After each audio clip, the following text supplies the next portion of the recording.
So guys, 180s, man. 180s are not the most popular hand cannons. I will tell you that. There is only special people in Crucible that actually try these guns, and I'm going to try today to convert you, to try to get you to just use them for a second, because they're actually really good, at least in West of Sunfall's case. I haven't really played with too many other 180s. I played with Nature of the Beast a little bit when it first came out, but West of Sunfall is definitely the one I played with the most, especially back in Curse of Osiris. It was actually my top ranked forged weapon out of all the forged weapons. Now, if you remember back in Warmind, there was actually a rework to these 180s, and essentially they were trying to make it to where it didn't have that inconsistent recoil. But they actually, in fact, messed up some of our other hand cannons, or at least two of them specifically, which is the Cold Sweat and West of Sunfall 7. Now, I immediately knew something was up because I went into Crucible West of Sunfall. The gun felt different, it was firing differently, and on top of that, it was inaccurate as hell. Now, with the most recent update, they said that they fixed the issue impacting the recoil for both West of Sunfall 7 and for a Cold Sweat. So let's talk about it, guys. Is the change noticeable? Is this something that definitely is benefiting West of Sunfall 7,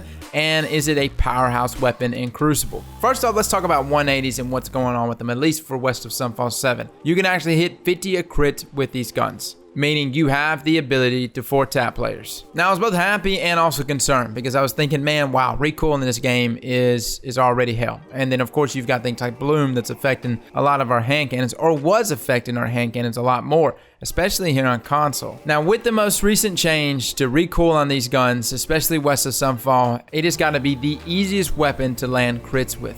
Now, landing crits while under fire is completely different than landing crits outside of fire, and that's what I want to talk about. This gun has the ability to withstand flinch better than most any gun I use. On top of that, 180s, for some unknown reason, have a pretty good bit of in-air accuracy. I'm using this on a Titan. I'm not using Lion Rampant. There's nothing crazy happening here. I'm also using Catapult Jump, which normally throws my in-air accuracy off just a tad bit. But normally if I can land shots while in the air while using anything outside of the Hunter class, then it's pretty damn good. Now let's talk about the perks on this gun, guys, because I know a lot of us need a refresher here. So the trait is auto-loading holster. The holster weapon is automatically reloaded after a short period of time. And of course, you've got the other set of perks: high caliber round, extended mag on one, and accurized round. I still prefer high caliber rounds. Again, though, if you want more range, accurized rounds is completely fine. And as far as your sights go, Steady Hand is a really good one there, guys. It ups that stability and is really nice. Now, the biggest con to the gun, guys, is the reload speed, which is where I guess they got auto reload holster. You know, maybe they just wanted to make it easier on us to just be able to throw it in our pack, let it reload itself, and then pull it back out again. But yeah, that reloading will get you killed. If you're used to constantly stopping after a gunfight and loading your hand cannon back up again, I will tell you right now, man, it's gonna hurt.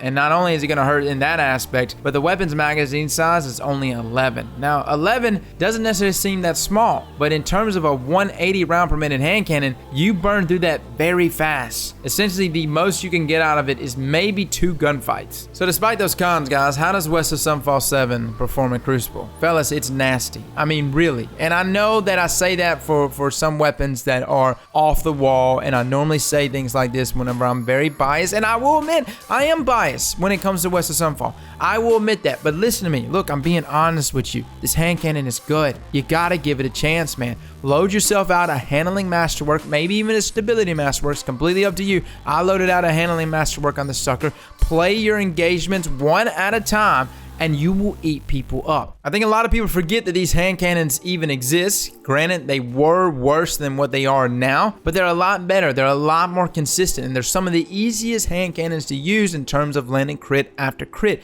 You just gotta slow down for a second and line the target up. My only advice when using any 180, but especially here with West of Sunfall, is rock it with a long-range weapon, because that is what got me in a pickle a number of times. I would sit there and try to far range with this hand cannon, and you can kind of get away with it with something like DFA or other hand cannons, but here with these 180s, man, you will be punished in mid-range fights. Punished so much so that it's not even worth trying to go at it with those guys, and it's better to just have a pulse rifle. I was actually going with another Curse of Osiris weapon, the Infinite Paths here, and it was working really well with it. But you can rock pretty much any far range weapon with West of Sunfall, and it does a very good job in pairing it. Which takes me to my second point, which is West of Sunfall is a gun that can take down things up close. It is a close quarter to mid-range level. You can kind of fight it to the mid-range level, but there is a cutoff point of which I would say retreat. But in those close range quarters where things like anti-opes are normally ripping into you, Western Sunfall can battle that with its recoil pattern and still fight back against those guns. The main thing is with this weapon is you throw enemies off by positioning yourself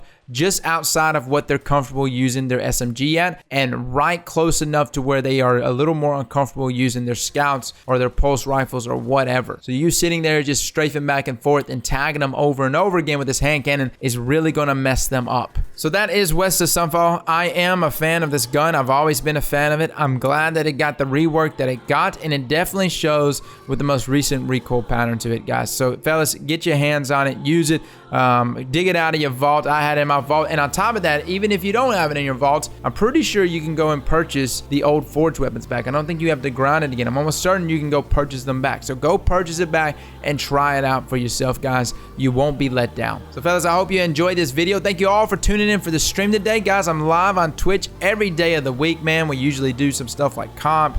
You know, last week we did some stuff for Black Hammer or Whisperer of the Worm, which essentially we were helping people get there through the quest line. So feel free to come by my Twitch, man, and check us out, dude. That's where I normally do all my live streams, and I always enjoy seeing my YouTube subscribers in there. Well, fellas, thank you all for coming and watching, and as always, slap that like button like your mama told you right.